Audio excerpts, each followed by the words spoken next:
Hello दोस्तों, मैं हूं अतुल कुमार मसोती और आप देख रहे हैं आपका अपना चैनल नित्या क्लासेस। और नित्या क्लासेस के इस ऑनलाइन प्लेटफॉर्म पे एक बार फिर आपका बहुत बहुत स्वागत है। दोस्तों, मैं अतुल कुमार मसोतिया डिस्कस करने वाला हूं आप सभी लोगों के साथ कुछ ऐसे महत्वपूर्ण एमसीक्यूज यानी मल्टीपल चॉइस क्वेश्चंस जो स्टैटिकल जीके से रिलेटेड होंगे और जो रहेंगे आपके।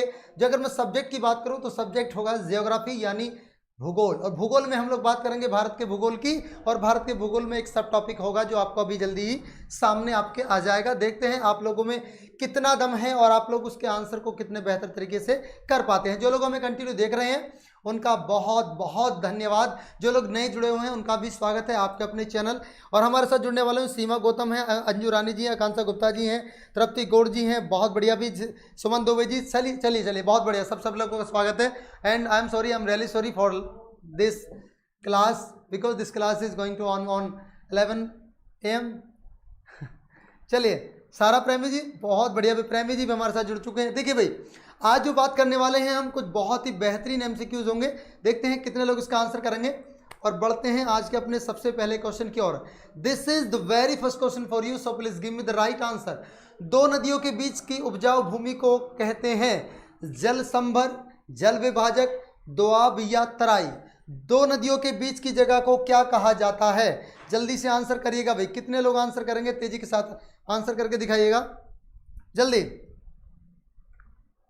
सतेश्वर, सतीश, हाँ सतीश, सतो, गुड मॉर्निंग जी, गुड मॉर्निंग। जितने भी हमारे साथ जुड़े हुए हैं सभी लोग आंसर करते रहिएगा। चलिए, गुड मॉर्निंग। देखिए भाई, दो नदियों के बीच की उपजाऊ भूमि को क्या कहते हैं? अगर मैं इसके राइट आंसर की बात करूं तो राइट आंसर इसका क्या होगा? आपका राइट आंसर होगा आपका दोआब। क्या होगा? दोआब होगा। राइट आंसर क्या होगा? दोआब। अगर हम 5 नदियों के बीच के जगह की बात करें तो उसे बोला जाता है पंजाब। आपने देखा ना, कुछ भारत का एक क्षेत्र है पंजाब, मतलब भारत का एक राज्य है पंजाब, जो कि पंजाब पाकिस्तान में भी है और पंजाब भारत में भी है। पंजाब का कुछ हिस्सा यानी पंच नदी, जो 5 नदियां हैं सिंधु की सहायक नदियां, जिसमें सिंधु नदी है, सतलज नदी है, व्यास नदी है, रावी नदी है, और आपका ये सभी नदी जो है वो 5 नदियां हैं। और इन 5 नदियों के बीच की जगह क्या कहते थे? पंजाब। और पंजाब का कुछ क्षेत्र पाकिस्तान में पड़ता है, मिठानकोट से पहले, और हमारा भारत में पड़ता है आपका ऊपर जम्मू कश्मीर से नीचे, इधर हरियाणा से के बराबर में पंजाब पड़ता है। ठीक उसी प्रकार दो नदियों के बीच की जगह को क्या कहा जाता है? द्वाब कहते हैं। जैसे गंगा और यमुना के बीच की जगह को क्या कहा जाएगा? द्वाब कहा जाएगा। ठीक है, चलिए, गुड मॉर्निंग जी, गुड मॉर्निंग, स्वागत है आपका। बढ़ते हैं अगले क्वेश्चन की तरफ। नेक्स्ट क्वेश्चन आपकी स्क्रीन पर चले रहा। भारत में प्रायद्वीप नदी से संबंधित, भारत में प्रायद्वीप नदी से संबंधित सबसे ऊंचा निकास बेसिन कौन सा है? महानदी, गोदावरी, कृष्णा या नर्मदा? सबसे ऊंचा निकास बेसिन कौन सी नदी का है ये आपको बताना है। जल्दी से आंसर करिएगा जी। गुड मॉर्निंग जी, गुड मॉर्निंग, सभी लोगों का स्वागत है, गुड मॉर्निंग है। आंसर करिएगा। महानदी है, गोदावरी है, कृष्णा है या नर्मदा? सबसे ऊंचा निकास बेसिन। जी प्रणाम संजय कुमार जी, स्वागत है आपका। फर्स्ट का सी आंसर, सेकंड का भी आंसर करिएगा। सेकंड नंबर क्वेश्चन का आंसर आप लोग करें, क्या होगा इसका राइट आंसर?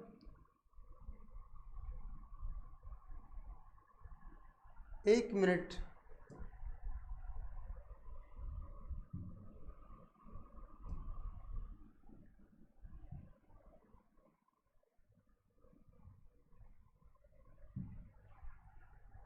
चलिए आंसर करेगा।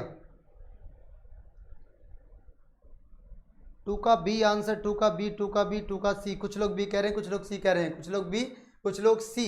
तो जितने लोग भी कह रहे हैं सी आंसर, उनका आंसर है गलत। जितने लोगों ने भी आंसर करा है सी, उनका आंसर है गलत।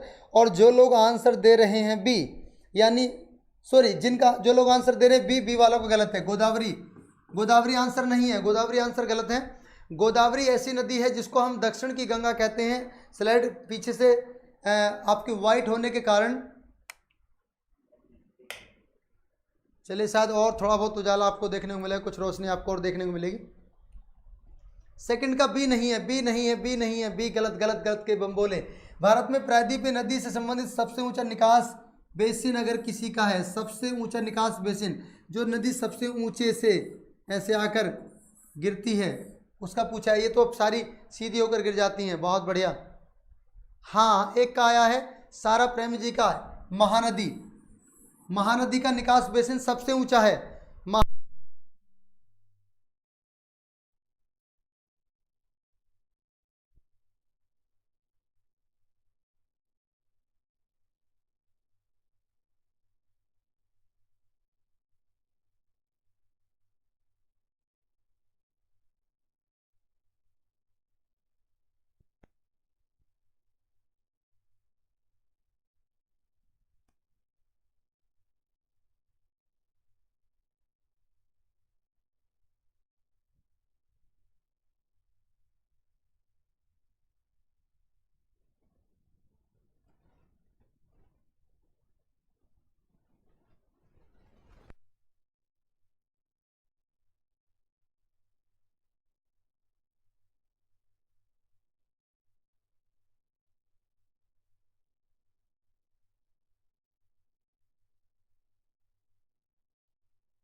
आ रही होगी।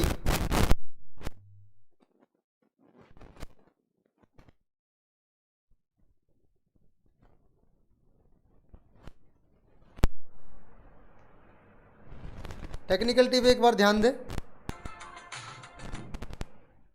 हेलो जी, नमस्ते। अच्छा अच्छा अच्छा जी, मैं एक बार चेक करा लेता हूँ, वॉइस को चेक करा रहा हूँ। वॉइस क्यों नहीं आ रही? एक बार टेक्निकल टीम ध्यान दे भी, वॉइस क्यों नहीं आ रही है? हम जब से ऐसे ही बोले जा रहे हैं। अच्छा, wait for some time please.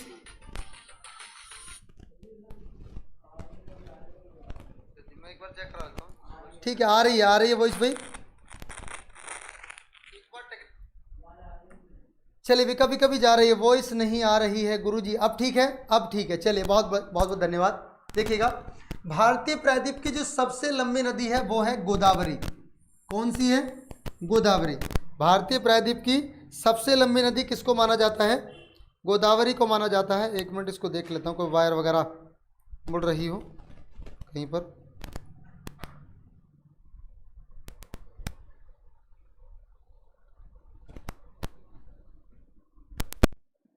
चलिए भी, अभी ठीक है ना?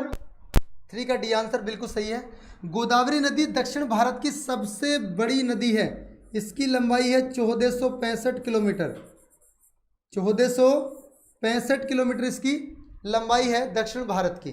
ठीक है, इसी को ही दक्षिण भारत की गंगा, दक्षिण भारत की गंगा भी कहा जाता है।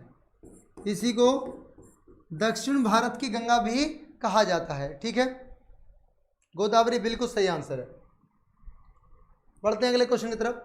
भारत की किस नदी को वृद्ध गंगा कहा जाता है? बताइए, किस नदी को भारत की वृद्ध गंगा कहा जाता है? यह कह सकते हैं बूढ़ी गंगा जिसको कहा जाता है। हाँ जी, बिल्कुल राजकुमार राज जी, इसका राइट आंसर आपका गोदावरी है। GS study point, GS study वाले कह रहे 3 का डी आंसर बिल्कुल राइट आंसर है। अंजू रानी जी यस, ओके। चलिए, गोदावरी बिल्कुल सही है। भारत की किस नदी को वृद्ध गंगा कहा जाता है? कृष्णा, गोदावरी, कावेरी या नर्मदा? किसको वृद्ध गंगा कहा जाता है? जल्दी से आंसर करेगा आप सभी लोग।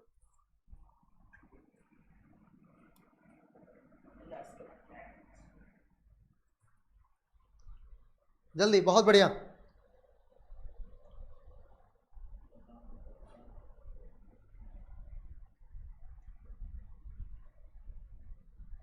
गोदावरी को भारत की वृद्ध गंगा के नाम से भी जाना जाता है। बिल्कुल सही आंसर है, ये कहा है प्रदीप कुमार जी ने।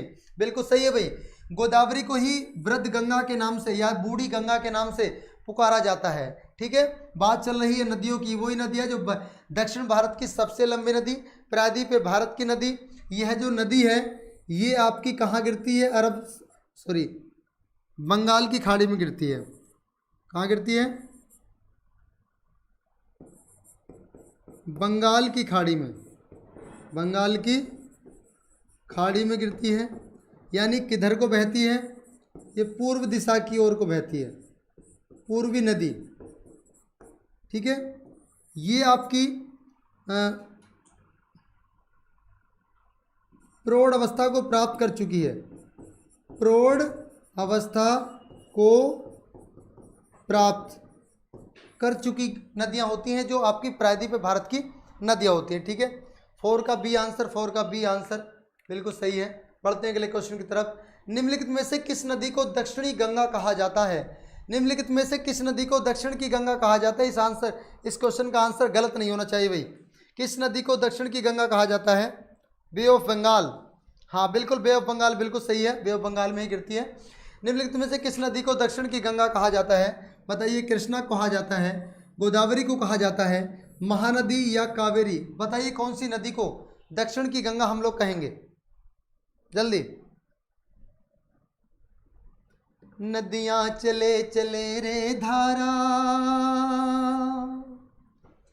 हो तुझको चलना होगा, तुझको चलना होगा। बहुत खूब, बहुत खूब। 5 का बी आंसर गोदावरी बिल्कुल सही आंसर है भाई। बहुत सही दिशा में जा रहे हो सभी लोग, बहुत सही दिशा में, बहुत सटीक रणनीति के साथ आप लोग आगे बढ़ रहे हैं और बड़ी खूबसूरती के साथ आप लोग आंसर भी कर रहे हैं। नासिक किस नदी के किनारे स्थित है? नासिक, ठीक है, नासिक किस, नासिक ढोल भी आपने सुना होगा, नासिक ढोल। तो नासिक ढोल, नासिक शहर, ये भैया किस नदी के किनारे स्थित है? बताइएगा, जल्दी बताइएगा टेक्निकल टीम।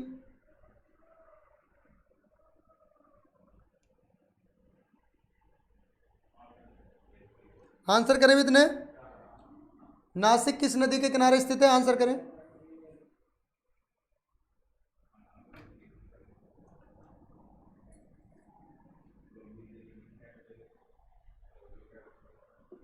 ठीक है, चलिए चलिए, बहुत बढ़िया। इस बार भी आंसर क्या आपका? गोदावरी है। ठीक है, थैंक यू सो मच। हाँ, गोदावरी आंसर बिल्कुल सही आंसर है। अभी तक तो सभी का आंसर क्या आ रहा है? गोदावरी। अब ये देखो, कितने सारे क्वेश्चन सीक्वेंस में लगाने से एक फायदा होता है। दक्षिण की गंगा किसको कहा जाता है? गोदावरी को।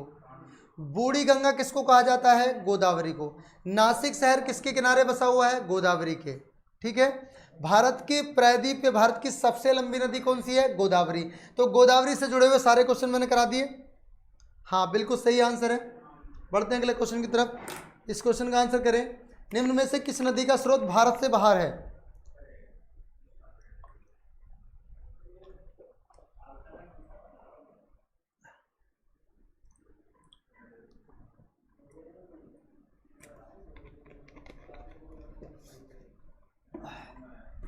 चलिए जी, गुड मॉर्निंग शोभा वर्मा जी, वंदना जी गुड मॉर्निंग, सारा प्रेमी जी 6 का डी आंसर। निम्न में से किस नदी का स्रोत, मतलब स्रोत जो सोर्स है, मतलब भारत से बाहर की नदी कौन सी है? ब्रह्मपुत्र, व्यास, रावी या झेलम? आंसर करें जी। राधे राधे जी, आकांक्षा गुप्ता जी, जीएस स्टडी करें। 7 का ये आंसर होगा। शोभा वर्मा जी 7 का ये आंसर। अंजू रानी 7 का ये आंसर। राजकुमार राज्य, ब्रह्मपुत्र नदी का क्षेत्र भारत के बाहर भी है, बाहर भी है मतलब बाहर है। ठीक है, चलिए बिल्कुल सही आंसर है, बिल्कुल सही आंसर है। क्योंकि ब्रह्मपुत्र नदी जो है, आपकी बात करें, नोट्स ओपन करके तुम्हें एक छोटा सा मैप के माध्यम से दिखाता हूं, जिससे कि आप लोगों की एक एक चीज़, कॉन्सेप्ट जो है वो क्लियर हो जाए। जो आपकी ब्रह्मपुत्र नदी है ना,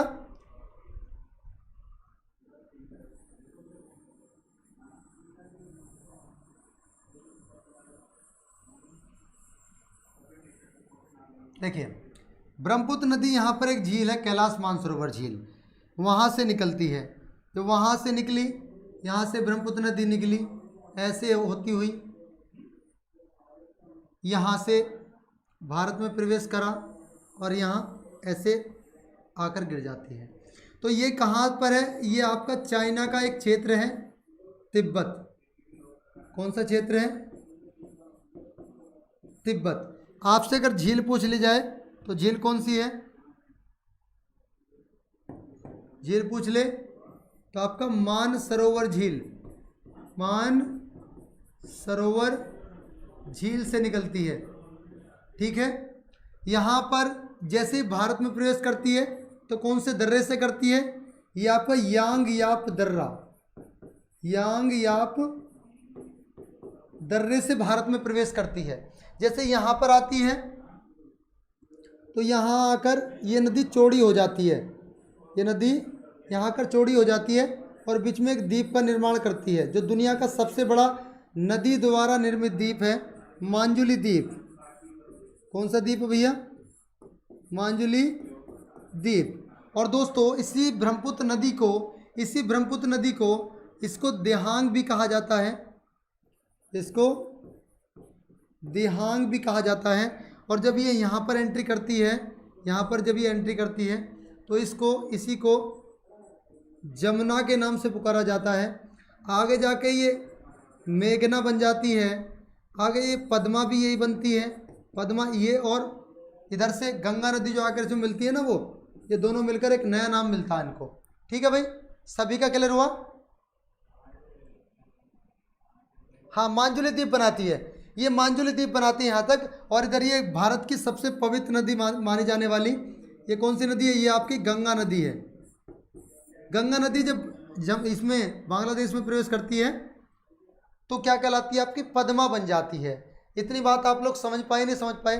अच्छा, इसमें एक नदी आकर मिलती है, खूनी नदी, लोहित खूनी नदी इसमें आकर मिलती है। बहुत सारी नदी इसमें मिलती है, मानस है, बहुत सारी चीज़ें हैं। ठीक है, अभी इसी को समझिएगा, आगे बढ़े।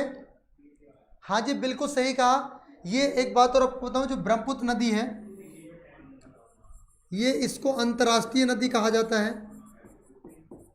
इसको अंतर्राष्ट्रीय नदी इसको कहा जाता है। ठीक है, अंतर्राष्ट्रीय नदी क्यों? क्योंकि भारत बांग्लादेश कहाँ कहाँ पर बहती है? एक तो आपका भारत में बहती है, आपका बांग्लादेश में बहती है, और दोस्तों आपका चीन में बहती है। 3 देशों से होकर बहती है। ठीक है, अगर मैं बात करूँ तो ये कौन सी नदियों में आती है? ये पूर्ववर्ती नदी कहलाती है, पूर्ववर्ती नदी इसको कहा जाता है। इसी को ही हिमालयी नदी कहा जाता है, इसी को ही हिमालयी नदी भी कहा जाता है। ठीक है, इसी को सदानीरा नदी भी कहा जाता है, सदानीरा नदी भी इसको कहा जाता है। बताइए, इतनी सारी जानकारी मैं आप लोगों को दे रहा हूँ, इतनी सारी जानकारी मैंने एक क्वेश्चन से रिलेटेड दी है। मुझे उम्मीद है कि जानकारी आप लोगों को अच्छी लगी हो, तो उसको एक बार शेयर भी करें। क्लियर है भाई? तो आंसर क्या आएगा आपका? ब्रह्मपुत्र नदी। लंबाई किसी भैया ने बताई थी, बिल्कुल 2900 किलोमीटर, बिल्कुल सही बताई। हालांकि 2880 मानी जाती है, 2880, लेकिन लगभग में 2900 किलोमीटर इसको लिख दिया जाता। ठीक है भाई, बड़े आगे बढ़ते हैं अगले क्वेश्चन की तरफ। तिब्बत में सांगपो कहलाने वाली नदी कौन सी है? बताइए। तिब्बती क्षेत्र में जिस नदी को सांगपो कहा जाता है, उस नदी का नाम आप लोगों को बताना है। हाँ जी, बताइए, तिब्बत में सांगपो कहलाने वाली नदी कौन सी है? तिब्बती क्षेत्र में सांगपो कहलाने वाली नदी कौन सी है?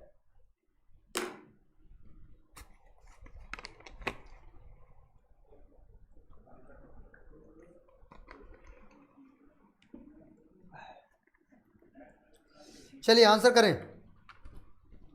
GS study point B. और एक बात आपको बताएं दोस्तों, ये जो तिब्बती क्षेत्र है, ये वाला जो तिब्बती क्षेत्र, यहाँ से भारत में होकर बहने वाली, मैं आपको बताऊं, ये जो तिब्बती क्षेत्र है, आप यहाँ पर आ जाइएगा,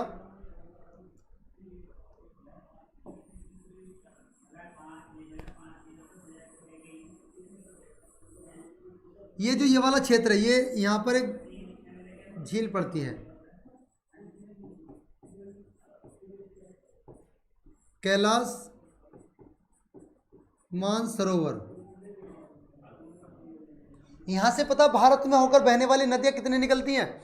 यहां से होकर भारत में बहने वाली नदियों में आपकी यहीं से निकलती है, जो मैंने अभी आपको बताई, ब्रह्मपुत्र नदी, ये भी यहां से निकलती है। यहां से निकलती है आपकी सिंधु नदी,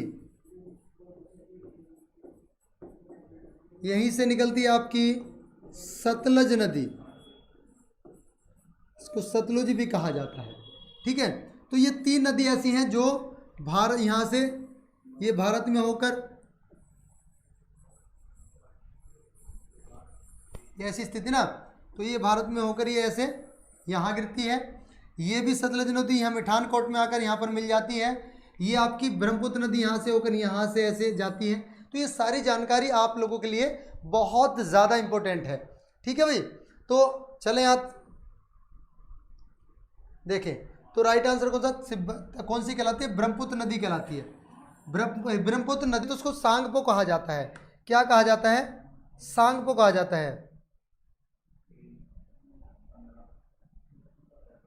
चलिए ठीक है, बहुत देखिए जितने लोगों को फीवर की शिकायत है, जिनको थकान एनर्जेटिक समस्या चल रही है, जिनको भी मतलब बॉडी से रिलेटेड प्रॉब्लम है, थोड़ा सा अपना ध्यान रखें, ख्याल रखें, बाहर कम निकलें, और कोई भी जो आपके शरीर में एनर्जी दे सकती है वो चीज़ें आप लोग खाएं। ठीक है, ब्रह्मपुत्र। बड़े आगे। सिंधु नदी का उद्गम होता है हिंदू कुश पर्वतमाला से, हिमालय पर्वतमाला से, काराकोरम पर्वतमाला से, या कैलाश पर्वतमाला से? बताइए भाई, सिंधु नदी का जो आप निकलती है, उत्पत्ति होती है, वो कहाँ से होती है? अच्छा, एक चीज़ आपको बता दूं दोस्तों, ये जो सिंधु नदी है, इसी सिंधु नदी के नाम पर भारत का नाम हिंदुस्तान पड़ा। सिंधु नदी के नाम पर भारत का नाम हिंदुस्तान पड़ा। अब आप कहेंगे सर आप ये कैसे कह सकते हैं? चलिए मैं आपको बताऊं। देखो, पता हुआ क्या? हुआ यूं कि जो ये सिंधु नदी इधर से बही, ये कौन सी नदी है? सिंधु नदी। अब चूंकि भारत से अरब वासियों का व्यापार बहुत पुराना है, ध्यान से सुनिएगा, भारत से अरब वासियों का व्यापार बहुत पुराना है। चूंकि आपको पता होगा सबसे पहला मुस्लिम आक्रमण अगर भारत पे हुआ है तो वो 712 ईस्वी में हुआ है। हालांकि बहुत से ऐसे लोग हैं जो ये कहते हैं कि भारत की खोज 1498 ईस्वी में हुई। मतलब 1498 ईस्वी से पहले क्या भारत नहीं था? अरे भारत था, क्योंकि 712 ईस्वी में आपके भारत पर आक्रमण होता है, 1001 ईस्वी में होता है, 1024 ईस्वी में होता है, 1025 ईस्वी में होता है, महमूद गजनवी के द्वारा, मोहम्मद गौरी के द्वारा, ठीक है, मीर कासिम के ठीक है, बहुत बढ़िया। देखिए, ये नदी जब इधर से बहती थी तो जो अरबी भाषा है, ये जो अरबी भाषा है, अरबी भाषा, तो अरबी भाषा में पता क्या बोलते हैं? जो से है ना, से को वो है में बोलते हैं। जैसे आपने सुना होगा हिंदी में सप्ताह, अरबी में इसको हफ्ता बोला जाता है। तो ये से किस में कन्वर्ट हो गया? ये है में कन्वर्ट हो गया। तो ठीक उसी प्रकार दोस्तों, अगर मैं बताना चाहूँ यहाँ पर, इसी प्रकार आपका जो सिंधु था वो किस में बदल गया? हिंदू में बदल गया। किस में बदल गया? हिंदू में बदल गया। और सिंधु का पास का जो स्थान था, सिंधु का स्थान जो था, जिसको कहा जाता था सिंधु का स्थान, सिंधुस्तान जो था वो किस में बदल गया? हिंदुस्तान में बदल गया। आपको ये जानकर बड़ा आश्चर्य होगा, और आश्चर्य करने में कोई ज़्यादा बड़ी बात नहीं है। ये जो सत्य है उसको मानना पड़ेगा। आज जो लोग, हालांकि इस बात का ना घमंड करना चाहिए और ना बदतमीजी अगर इस बात को करते हो, आज लोग जो ये कहते हैं कि हम हिंदू हैं, ये मुस्लिम हैं, तो उनकी जानकारी के लिए बता दो, जो हिंदू शब्द है वो मुसलमानों का दिया हुआ है। अरबिक मुसलमानों का दिया हुआ शब्द है, जो हिंदू शब्द है, जिसको लेकर आज सांप्रदायिक माहौल बनाया जाता है कुछ असामाजिक तत्वों द्वारा। सभी लोग एक से नहीं होते, बहुत समाज के बहुत लोग बहुत अच्छे हैं। सिंधु नदी की लंबाई 2880, हाँ बिल्कुल सही है।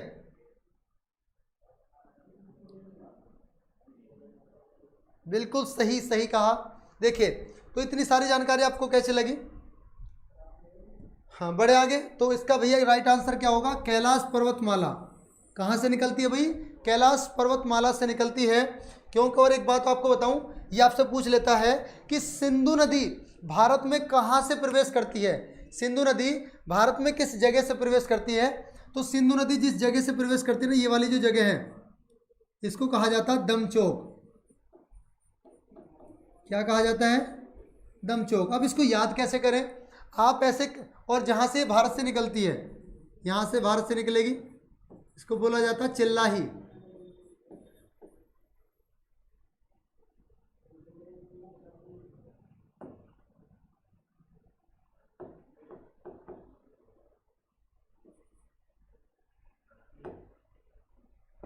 देखिए इसको क्या बोला जाता है, चिल्लाही। अब इसको याद कैसे करेंगे कि सिंधु नदी भारत में दमदमाकर घुस गई और चिल्लाती हुई बाहर निकल गई। एक बार दोबारा दोहराओ मेरे साथ कि सिंधु नदी भारत में दमदमाती हुई घुस गई और चिल्लाती हुई बाहर निकल गई। मैं मतलब कहने का ये हुआ कि सिंधु नदी भारत में जम्मू कश्मीर के दमचोक स्थान से भारत में प्रवेश करती है और चिल्लाही स्थान भारत के कश्मीर वाले इलाके से, जो कि पीओके वाला क्षेत्र है, पीओके मतलब पाक ऑक्युपाइड कश्मीर, जिसको पाकिस्तान ने घेरा हुआ है, उस वाले क्षेत्र से भारत से बाहर निकलकर पाकिस्तान में बहती है। ठीक है भाई, वाह भाई वाह, बहुत बढ़िया भाई। जितने लोगों को अगर सेशन पसंद आ रहा तो उसको शेयर भी करें, सभी लोग शेयर भी करें, सभी जितने भी हमारे साथ जुड़े हुए हैं। चलिए बढ़े आगे। देखिए निम्न में से कौन सी नदी हिमालय से परे की नदी है? कौन सी नदी ऐसी है जो हिमालय से परे की नदी है, मतलब हिमालय से बाहर की नदी है? बताओ जल्दी भाई। एक बार सेशन को शेयर करके नंबर ऑफ संख्या स्टूडेंट की बढ़ाइएगा, तभी मजा आएगा, मुझे भी, मेरा भी एनर्जी लेवल तभी डाउन मतलब ज़्यादा होगा। आप मेरे लिए कोरोना के पेशेंट को जैसे ऑक्सीजन की ज़रूरत है ना, ठीक उसी प्रकार ऑनलाइन पढ़ाने वाले टीचर को बच्चों की संख्या एक ऑक्सीजन का काम करती है। जैसे जैसे ऑक्सीजन लेवल बढ़ता रहेगा वैसे वैसे बोलने की और पढ़ाने की और होश हवास और आपकी जो मेरी जो एनर्जी है वो बढ़ जाएगी। देखते हैं कितने लोग मेरी एनर्जी को बढ़ाने का काम करेंगे, कितने हमारे वीर सपूत हैं, कितने हैं हमारे एकलव्य, कितने हैं वीर अर्जुन। बहुत बढ़िया सभी लोग। ए अंधेरो यूं ना घेरो मेरी जिंदगी को तुम, ए अंधेरो यूं ना घेरो मेरी जिंदगी को तुम, मैं जिंदगी को रोशन करने का जज्बा रखता हूँ। होगी उजालों की ज़रूरत दुनिया में किसी और को, मैं तो अंधेरों में भी नाम रोशन करने का रुतबा रखता हूँ। तो ऐसे हैं मेरे शेर शेरनी जितने भी हमारे साथ लाइव जुड़े हुए हैं, वो वास्तव में मेहनती हैं, वो मेहनती हैं, वो ये करके दिखाएंगे जो आपके माता पिता ने सपना देखा उसको पूरा करके दिखाएंगे। निम्न में से कौन सी नदी हिमालय से परे की नदी है? देखिए गंगा नदी भारत से निकलती है, यमुना नदी भारत से निकलती है, रावी नदी भारत से निकलती है, लेकिन सतलज नदी भारत से नहीं निकलती है। सतलज नदी जो निकलती है ये आपकी कैलाश मानसरोवर, कैलाश मानसरोवर जो झील है वहाँ से निकलती है। ये कैलाश मानसरोवर झील कहाँ पड़ती है सर जी? ये बेटा ये पड़ती है आपकी तिब्बत में। सर जी तिब्बत कहाँ पड़ता है? सर जी तिब्बत पड़ता है चीन में। और इसी तिब्बती क्षेत्र में सन 1962 ईस्वी में जब भारत और चाइना का युद्ध हुआ था, दोस्तों एक छोटी जानकारी बता दूं, जब 1962 में भारत और चाइना का युद्ध हुआ था तो तिब्बती क्षेत्र में भारत के एक सेना की टुकड़ी फंस गई थी और उस टुकड़ी में जो अगुवाई कर रहे थे वो मतलब शहीद हो गए थे। और उसके ऊपर एक मूवी बनी हकीकत, कभी आपको मौका मिले तो मूवी देखना हकीकत। 1962 चीन युद्ध, 1962 चीन युद्ध पर आधारित एक मूवी बनी है दोस्तों। कौन सी बनी है? हकीकत। और हकीकत मूवी में जो लीड रोल में है वो है धर्मेंद्र जी लीड रोल में है। और उसमें उनका मतलब वो एक्सपायर मतलब वो शहीद हो जाते हैं, तो उन्हीं के ऊपर बनी हुई। आप लोग देखा करें मूवियाँ, बहुत सारी मूवीज़ वगैरह बहुत सारी एडिशनल जानकारी देती हैं आपको। सी आंसर सर मेरी तो तबीयत ठीक नहीं है, आंखें ही नहीं खुल रही हैं, बीच बीच में कमेंट कर रही हूँ। सुमन दुबे जी अगर आप लोगों को दिक्कत है तो बाद में वीडियो अपलोडेड रहेगी, कोई दिक्कत नहीं है, वीडियो को नहीं हटाया जाएगा, आप बाद में देख सकती हैं। सबसे पहले अपनी सेहत का ख्याल रखें, क्योंकि आदमी अगर स्वस्थ है सही है तो आप हमें लाइव देखते रहना सारी ज़िंदगी। चलिए आंसर क्या होगा इसका? सतलज नदी। ठीक है, बहुत बढ़िया। बढ़ते हैं अगले क्वेश्चन की तरफ। क्वेश्चन नंबर 11, निम्नलिखित में से कौन सी नदी भारतीय भूक्षेत्र से नहीं निकलती है? कौन सी नदी भारतीय भूक्षेत्र से नहीं निकलती है ये आपको बताना है, जल्दी से आंसर करें। बहुत अच्छी मूवी है, गाने भी अच्छे हैं। अरे वाह क्या बात है वंदना जी। वैसे पुरानी मूवी में गाने अच्छे होते हैं। पुरानी मूवी जब देखा करते थे वो सीडी चला करती थी, पुराने गाने चले करते थे। रंग रंग के फूल खिले मुझ भाए कोई रंग ना, के अब आन मिलो सजना आन मिलो। पुराने गानों का जो संगीत हुआ करता था, जो वे ऑफ सिंगिंग होता था बहुत ही सिंपल होता था, मतलब एक एक शब्द कानों से निकलते थे। आदमी भी स्लो होते थे उस टाइम के। आज के बच्चे बड़े सुपर फास्ट हैं। 2 साल का बच्चा सारे मोबाइल, व्हाट्सअप, फेसबुक सब चलाता है। तो आजकल के गाने भी बड़े स्पीड वाले हैं, बादशाह के रैपिड सॉन्ग। ब्रह्मपुत्र नदी एक ऐसी नदी है जो भारत के क्षेत्र से ना होकर तिब्बत से निकलती है। बिल्कुल सही कहा। देखिए यहाँ पर आंसर गलत है। देखिए यहाँ पर ब्रह्मपुत्र नदी भी और आपका सतलज नदी भी, ये दोनों नदी ही भारत की बाहर की नदी हैं। सतलज नदी भी कैलाश मानसरोवर झील तिब्बत से निकलती है और ब्रह्मपुत्र नदी भी कैलाश मानसरोवर झील तिब्बती क्षेत्र से निकलती है। क्लियर हुआ भाई? ओल्ड इज गोल्ड, हाँ ऐसा कह सकते हो, कोई दिक्कत नहीं है। तो इसमें एग्जामिनर ने गलती कर दी थी, जिसको लेकर रिट पिटीशन डाला था। निम्नलिखित में से कौन सी नदी हिमालय के पार से निकलती है? सिंधु, सरस्वती, गंगा, यमुना। गंगा तेरा पानी अमृत झरझर बहता जाए। चलिए आंसर करेगा। गंगा है, यमुना है, सरस्वती है, या आपका सिंधु नदी है। कौन सी नदी है जो हिमालय से पार की नदी है? चलिए आंसर करेगा भाई। निम्नलिखित में से कौन सी हिमालय के पार की नदी है? तो आंसर आएगा आपका सिंधु नदी। सिंधु नदी ही हिमालय से पार की नदी है, क्योंकि सरस्वती, यमुना, गंगा ये सब भारत में ही निकलती हैं और कुछ भारत के अंदर ही समा जाती हैं, सरस्वती जैसी, और कुछ यमुना और गंगा जैसी कहाँ अपना जल गिराती हैं।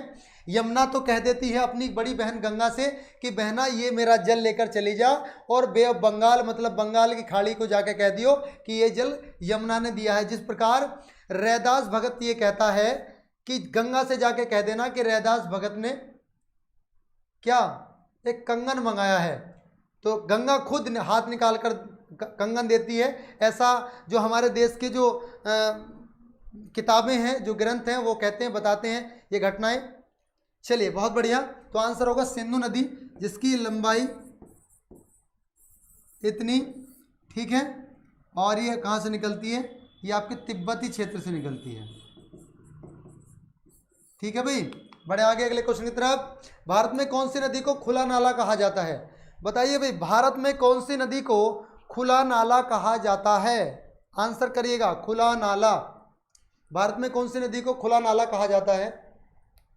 गंगा, यमुना, नर्मदा या गोदावरी? कुछ लोग जानकर ये आश्चर्य होगा कुछ लोगों को, जो लोग दिल्ली से संबंध रखते हैं, जो लोग गाजियाबाद से संबंध रखते हैं, दिल्ली वाले खासतौर पे ये सोचेंगे कि गुरुजी कैसी बात आप लोग बता रहे हैं। गंगा, यमुना, सरस्वती प्यार का पैगाम है। क्या बात है अंजलि वर्मा जी, बिल्कुल हमारे भारत में। अच्छा, हमारा भारत ही दुनिया का एक ऐसा मुल्क है, यहाँ हर एक चीज़ को बड़ा ही मतलब एक अलग रूप दिया जाता है। वो गाना सुना पूरब पश्चिम का, जीते हो किसी ने देश तो क्या हमने तो दिलों को जीता है, जहाँ राम अभी तक है नर में, नारी में अभी तक सीता है। तो वहाँ पर उसमें कहता है कि यहाँ पर इंसान तो क्या पत्थर भी पूजे जाते हैं। तो भारत में ना पत्थरों को भी पूजा जाता है, और उसमें कभी हमारे भारत में आए दिन ये खबर आती रहती हैं कि आज मूर्ति ने मतलब कृष्ण भगवान खाटू श्याम, या बुरा मत मानना जो भी आप लोग श्रद्धा रखते हैं, उन्होंने दूध पिया, ठंड लगे, कूलर चले, अभी आइसोलेट किया गया है, कुछ ऐसी खबर अखबारों में देखने को मिली। चलिए 13 का बी आंसर बिल्कुल सही आंसर है, यमुना नदी। बिल्कुल 100% सही आंसर जिसने दिया। जीएस स्टडी, आपकी स्टडी बहुत अच्छी चल रही है। यमुना नदी को खुला नाला कहा जाता है, वो इसलिए कहा जाता है क्योंकि यमुना नदी में बहुत ज़्यादा कूड़ा करकट गंदगी बहती है, और इसी यमुना नदी का पानी प्योरीफाई होकर दिल्ली वालों को जाता है। अब दिल्ली वालों देख लो, तुम कितने अपने आप को सुपर समझते हो, खुले नाले का पानी पी रहे हो आप, लेकिन आप लोग पानी प्योरीफाई होने के बाद पी रहे हो, शुद्धिकरण होने के बाद। ठीक है, चलिए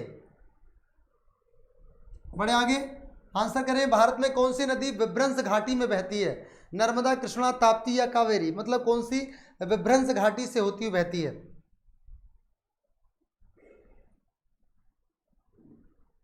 हमारे भारत में प्रकृति की सौंदर्य जो वरदान किया जाता है। हाँ बिल्कुल, देखिए हमारे भारत में जो प्रकृति है ना, प्रकृति तो बहुत बेहतरीन है, बहुत अच्छी है, बहुत बढ़िया है जिसे कहते हैं। हाँ यार, एक बार इस काम को भी कर दिया आकांक्षा गुप्ता, जिस काम को कह रही हैं, इस काम को भी आप लोग कर दे तो मेरी दिल को बड़ी तसल्ली मिलेगी। ऐसे मानो जैसे आप लोगों ने मुझे तनख्वाह दे दी हो। तनख्वाह ही है बस, और कुछ नहीं। चलिए, भारत में कौन सी नदी विभ्रंश घाटी से होकर बहती है? तो भारत में विभ्रंश घाटी से होकर बहने वाली नदी नर्मदा भी है और ताप्ती भी है। आप लोग कहेंगे सर ऐसा क्यों कर दिया आपने हमारे साथ, आपने तो धोखा कर दिया। मित्रों, मैंने धोखा नहीं किया, ये धोखा किया एसएससी संयुक्त स्नातक स्तरीय परीक्षा टायर 1 परीक्षा 2013 में एग्जामिनर के द्वारा गलती की गई, जिस गलती के द्वारा बहुत सारे सिलेक्शन होने से रुक गए थे। 14 का दोनों, अरे वाह क्या बात है भाई, बहुत बढ़िया, वेरी गुड वेरी गुड। क्योंकि नर्मदा नदी भी और ताप्ती नदी भी दोनों ही विभ्रंश घाटी से होकर बहती हैं, और दोनों ही नदी आपकी ये भी नदी और आपका ये नदी दोनों ही पश्चिम की तरफ को बहती है भाई, पश्चिम की ओर को बहने वाली, पश्चिम की ओर बहने वाली नदी है ये। चलिए बहुत खूब, चलिए बढ़े आगे, आंसर करें।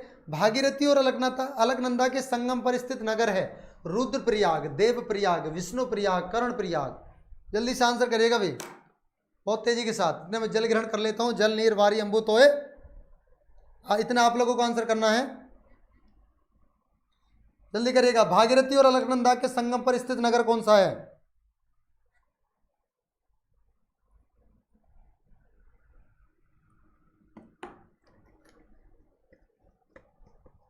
हाँ बिल्कुल अंजलि वर्मा जी, दोनों ही ऑप्शन सही हैं।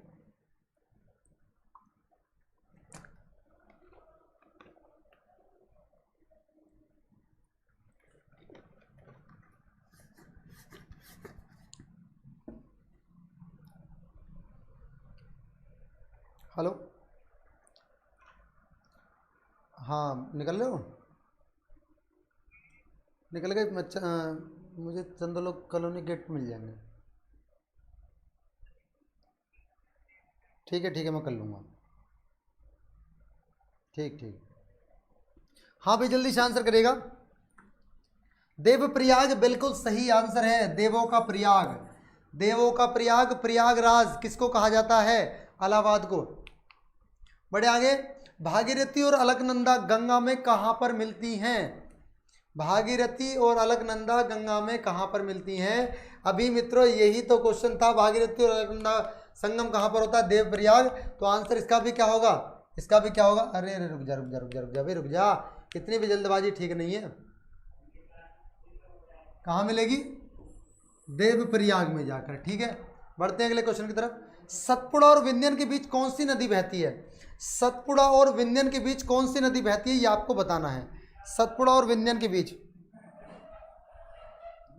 हाँ जी चलिए, सतपुड़ा और विंध्यन के बीच जो देखिए दोनों, अभी यहाँ फिर से गलती हो गई है, यहाँ आंसर देने वालों में फिर से गलती हो गई है, क्योंकि यहाँ पर ताप्ती भी बहती है और आपकी, एक मिनट, सतपुड़ा और विंध्यन के बीच ताप्ती नहीं नर्मदा बहती है, नर्मदा।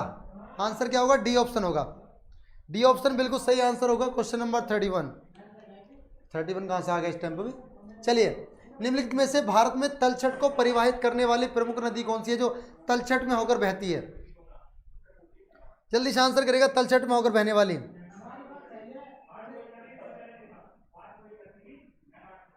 जल्दी से आंसर करेगा बहुत तेजी के साथ। क्या दिए? पीडीजी है? ठीक है। अरे वाह क्या बात है, ये क्या लिख रहे हो भाई? दसरी कटारे। भाई मैं अगर नाम आपका गलत पढ़ पाया हूँ तो मजाक में ये मत समझना कि मैं आपकी मजाक ले रहा हूँ, बट मेरा कुछ ऐसे पढ़ने में आ रहा है। दसरी कटारे आपका नाम लिखा हुआ है और बहुत लंबा डी ऑप्शन आपने दिया है कि तलछट को परिवाहित होने वाली नदी।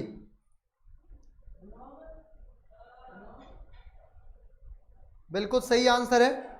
देखिए वैसे तो दोनों ही नदियाँ, यमुना नदी भी और आपकी गंगा नदी भी, यमुना और गंगा दोनों ही नदी तलछट को प्रवाहित होती हैं। यमुना और गंगा नदी दोनों ही तलछट को, मतलब जो जमीन पर सीधी समतल मैदान में बहती हैं। लेकिन अगर मैं ज़्यादा बात करूं, क्योंकि देखिए ये भी गंगा भी कुछ पहाड़ों में चलती है, ये भी चलती है, दोनों आंसर सही हो जाएंगे यहाँ, कोई दिक्कत नहीं। बी वालों का बिल्कुल गलत है, बी वालों का बिल्कुल गलत है भाई, बी वाले। हेलो, हाँ भैया तुम कहाँ पर हो? मुझे मैंने कहा था ना निकलने से पहले कॉल कर देना मुझे। चलो मैं आ रहा हूँ, बस 5-10 मिनट लगेंगे, ठीक है। बैंक में पहुँच जा, मैं आ रहा हूँ। बैंक में पहुंच जाओ, वहीं पर आ रहा हूँ।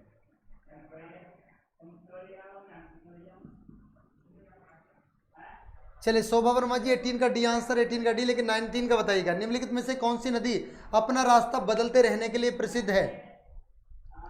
अपना रास्ता बदलती है, ये धोखेबाज नदी है। कैसी नदी है? धोखेबाज नदी है। निम्नलिखित में से कौन सी नदी अपना रास्ता बदलने के लिए प्रसिद्ध है? उस नदी का नाम आप लोगों को बताना है। अच्छा, भारत की खूबसूरती की बात करें तो भारत की खूबसूरती को लेकर, पेड़ों को लेकर, झरनों को लेकर, नदियों को लेकर, यहाँ तक कि आसमान, धरती, चांद, तारों को लेकर जो कवि हुए हैं, लेखक हुए हैं, उन्होंने बड़ी तारीफ करी है, बहुत तारीफ करते हैं। पुराना गाना अगर आपने सुना हो, उसमें कहा जाता है कि दिल कहीं रुक जा यहीं पे कहीं, जो बात इस जगह है कहीं पर नहीं। तो कुछ लोग जो हमसे पहली बार जुड़े हुए हैं, शायद उनको आनंद आ रहा होगा, और बिल्कुल एंजॉय करके पढ़िएगा। पढ़ाई को दिल पर मतलब बोझ लेकर ना पढ़ें, ऐसा ना लगे जैसे मजदूर की तरह तसला तुम्हारे सर पर रखा हो और आप लोगों को कह दिया चल भी चल, दो मंजिल तुझे चढ़ाई करनी है। मज़े से, मतलब ऐसा लगना चाहिए यार मज़ा आ रहा पढ़ाई में। ठीक है, चले। कोसी नदी बिल्कुल सही आंसर है भाई, क्या बात है, बहुत बढ़िया। कोसी नदी, इसको कोसी नदी ही रास्ता बदलती है, ये रास्ता बदल लेती है भाई। चलिए बढ़े आगे। बिहार का विषाद किसे कहा जाता है? मतलब शोक, बिहार का शोक किसे कहा जाता है? चलिए आंसर करेगा बहुत बेहतरीन तरीके से। बिहार का विषाद या शोक किसे कहा जाता है? दामोदर नदी, सोन नदी, कोसी नदी और गंडक नदी। अच्छा, एक बात आपको बताऊं, एक क्वेश्चन आपसे पूछा जाएगा कि दक्षिण की ओर से सीधी आकर गंगा नदी में मिलने वाली नदी कौन सी है? तो आपका सोन नदी होगा।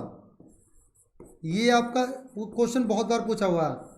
दक्षिण की ओर से सीधे गंगा में मिलती है, सीधे गंगा में मिलती है।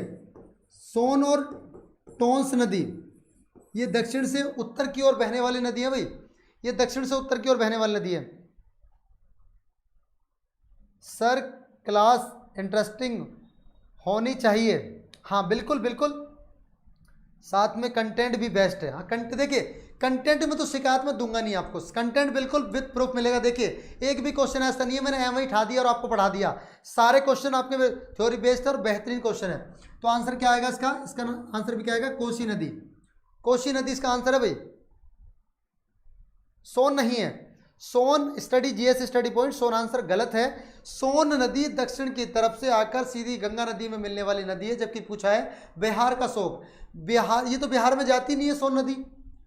तो बिहार का शोक, बिहार का विषाद, बिहार का दुख और बिहार का दुख का कारण, ये कहा जाता है कोसी नदी को। ठीक है, बढ़े आगे। चलिए, भारत की निम्न नदियों में से कौन सी डेल्टा नहीं बनाती? मतलब कौन सी नदी ऐसी है जो डेल्टा नहीं बनाती है? कौन सी नदी ऐसी है जो डेल्टा नहीं बनाती है? उसका आंसर आप लोगों को बताना है। सोन और टोंस, हाँ अच्छा ये बता रहे हो आप। हाँ, सोन और टोंस ऐसी हैं जो दक्षिण से उत्तर दिशा की ओर बहती हैं। चलिए बढ़े आगे, वेरी गुड।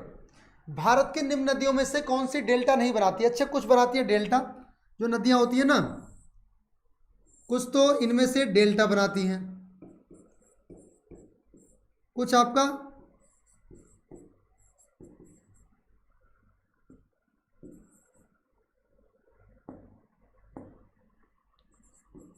एस्चुरी बनाती हैं। एस्चुरी को क्या कहा जाता है? ज्वार नदमुख बनाती हैं। ठीक है, कुछ नदियां आपका ज्वार नदमुख बनाती हैं। नर्मदा, ताप्ती, गोदावरी, माही, यह सब डेल्टा बनाती हैं, बाकी महानदी नहीं बनाती है। अच्छा अच्छा अच्छा अच्छा अच्छा अच्छा, वेरी गुड, बहुत बढ़िया। महानदी नहीं बनाती। अरे मेरे भाई सुन लो, भारत की निम्न नदियों में से कौन सी नदी डेल्टा नहीं बनाती? जो नदियां पश्चिम की तरफ को बहती हैं, जो नदियां पश्चिम की ओर बहती हैं, उसमें आपका ताप्ती नदी है, ताप्ती भी है, शरावती भी है, गंगा वैली भी है, और आपका ये ताप्ती, महानदी, नर्मदा, ये माही नदी, महानदी नहीं माही नदी। तो इसमें गंगा नदी भी डेल्टा बनाती है, सुंदरवन का डेल्टा बनाती है, महानदी बेसिन डेल्टा बनाती है, और आपकी गोदावरी भी डेल्टा बनाती है। लेकिन ताप्ती नदी सीधा बहुत ऊंचे से संकरी घाटियों के बीच में से, भ्रंश घाटियों से बीच में से बहती हुई अपना जल सीधा ऊपर से नीचे गिराती है, जिसको बोला जाता है ऐश्वरी यानी ज्वारनदमुख। ये बात आप लोग याद रखना, जो गंगा मतलब पश्चिम की तरफ को नदियां बहती हैं उनमें ज़्यादातर जो बनाती हैं वो ऐश्वरी बनाती है, मतलब ज्वारनदमुख बनाती हैं। ठीक है, डी आंसर 100% बिल्कुल सही है। पढ़ते हैं अगले क्वेश्चन की तरफ। निम्न में से कौन सा राज्य नर्मदा नदी की घाटी का हिस्सा नहीं है? मध्य प्रदेश, राजस्थान, गुजरात और महाराष्ट्र, बताइए।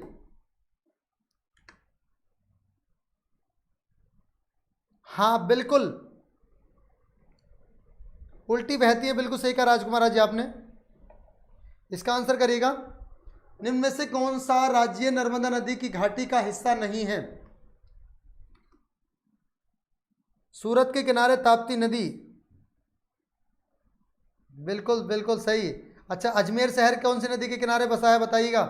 अजमेर शहर, अजमेर शहर, नासिक शहर, इलाहाबाद शहर, लखनऊ शहर, बनारसी शहर, बनारस शहर, ये मतलब ये पूछे जाते हैं आपसे।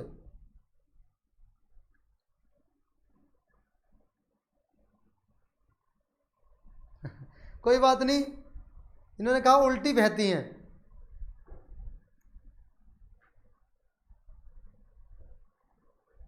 चलिए देखिए भाई, आप अगर मैं बात करूं निम्नलिखित में से कौन सा राज्य नर्मदा की घाटी का हिस्सा नहीं है, तो नर्मदा ऊपर की तरफ को बहती है, ताप्ती नीचे बहती है। इसका बिल्कुल जितने लोग भी डी आंसर करें, डी आंसर वाले बिल्कुल सही हैं, डी आंसर वाले बिल्कुल सही है। महाराष्ट्र, क्योंकि गुजरात से बहती है, मध्य प्रदेश का भी हिस्सा हो जाता है, और थोड़ा सा ये ऐसे करके क्षेत्र में राजस्थान से भी होकर बहती है, तो आपका महाराष्ट्र वाला क्षेत्र में इसमें नहीं आता। ठीक है, बढ़े आगे। प्रायद्वीप में भारत की निम्नलिखित में से कौन सी नदी अरब सागर में नहीं गिरती? कौन सी नदी ऐसी है जो अरब सागर में नहीं गिरती है? कौन सी नदी ऐसी है दोस्तों जो अरब सागर में नहीं गिरती, उसका नाम आप लोगों को बताना है। गोरखपुर राप्ती नदी के किनारे है, वेरी गुड। सूरत ताप्ती नदी के किनारे है, अहमदाबाद साबरमती के किनारे है, हैदराबाद मौसी नदी के किनारे है, और नासिक गोदावरी नदी के किनारे है, कोलकाता हुगली नदी के किनारे है, और आपका उज्जैन शिप्रा नदी के किनारे है। देखिए मैंने कुछ ट्रिक भी आपको बताई हुई है, गंगा नदी के किनारे बसे हुए शहर मैंने आपको लिखवाए। हाँ बहुत बढ़िया, डी वाले बिल्कुल सही हैं। इसका आंसर करें, प्रायद्वीप भारत की निम्नलिखित में से कौन सी नदी अरब सागर में नहीं गिरती? तो अरब सागर में कौन सी नहीं गिरती है? पेरियार गिरती है। अरे मैंने ट्रिक लिखवाई थी आपको, लूसा मानता मंजू संग प्यार बहुत है। लू से लूनी नदी, सा से आपकी साबरमती नदी, ठीक है, ना से नर्मदा नदी, ता से ताप्ती नदी, मैं से मंजू आपका मांडवी नदी हो जाएगा, प्यार से पेरियार हो जाएगा, जो आपकी दी है पेरियार है, नर्मदा है, और आपका ताप्ती है। तो कावेरी नदी ऐसी है जो बे ऑफ बंगाल में अपना जल गिराती है। कहाँ गिराती है? बे ऑफ बंगाल में अपना जल गिराती है। बी आंसर बिल्कुल सही है। इंद्रावती, प्राणहिता और सबरी निम्नलिखित में से किसकी उपनदियां हैं? इंद्रावती, प्राणहिता, सबरी निम्नलिखित में से किसकी उपनदियां हैं? गंगा, गोदावरी, कावेरी, कृष्णा, किसकी उपनदियां हैं ये आपको बताना है, जल्दी से आंसर करें।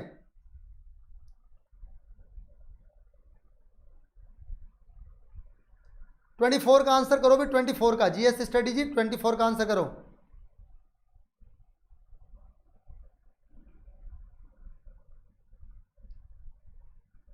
Kaveri, Kaveri, okay okay. चलिए, इंद्रावती, प्राणहिता, सबरी और निम्नलिखित में से किसकी उपनदियां हैं?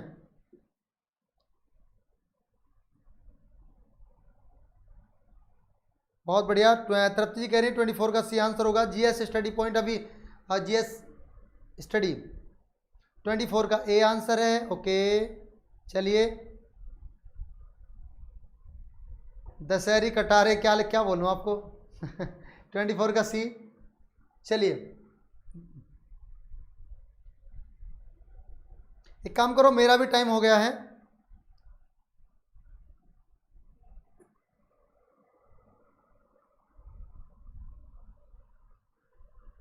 ठीक है ठीक है ठीक है भाई, इतनी बार लिखने की जरूरत नहीं है।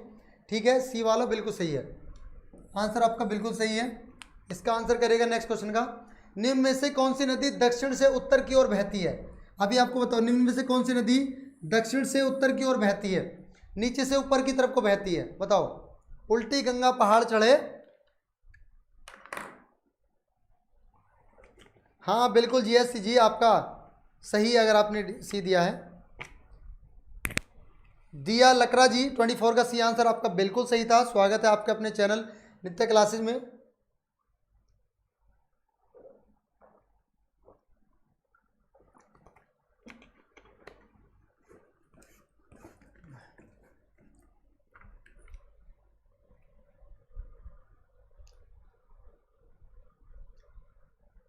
बीसी बीसी बीसी बीसी दक्षिण से।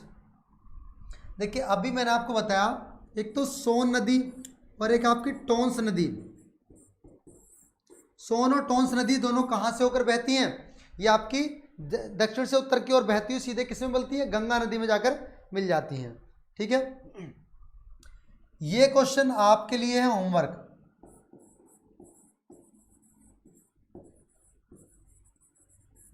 ये क्वेश्चन आपके लिए क्या है? होमवर्क है। ठीक है, ये क्वेश्चन आपके लिए होमवर्क है, इसको आप कमेंट बॉक्स में लिखेंगे। ठीक है, कैसी लगी दोस्तों आप लोग क्लास? बिल्कुल भी लिखना ना भूले कमेंट बॉक्स में। अगली क्लास मेरी 2 बजे होगी, तो 2 बजे क्लास देखना ना भूले। 2 बजे वाली क्लास में बहुत ही शानदार तरीके से मैं आपको करा रहा हूँ टॉपिक इंग्लिश ग्रामर का, जिसमें चल रहा है नाउन, और नाउन ऑलरेडी कंप्लीट कर चुका हूँ। उसी पर बेस्ड कुछ MCQs मैं आपको कराने वाला हूँ, तो जुड़ जाइएगा उसके साथ। UP TET, super TET, REET जैसी परीक्षा में पूछे जाने वाले सभी MCQs यानी मल्टीपल चॉइस और एरर्स बेस्ड क्वेश्चन जो होंगे उन सभी को शामिल किया जाएगा। चलिए दोस्तों, बहुत बहुत धन्यवाद, थैंक यू सो मच हमसे जुड़ने के लिए। मैं अतुल कुमार मसौतिया आप लोगों से लेता हूं विदा। मिलूंगा ठीक 2 बजे, तब तक के लिए दोस्तों जय हिंद, जय भारत, खुदा हाफिज।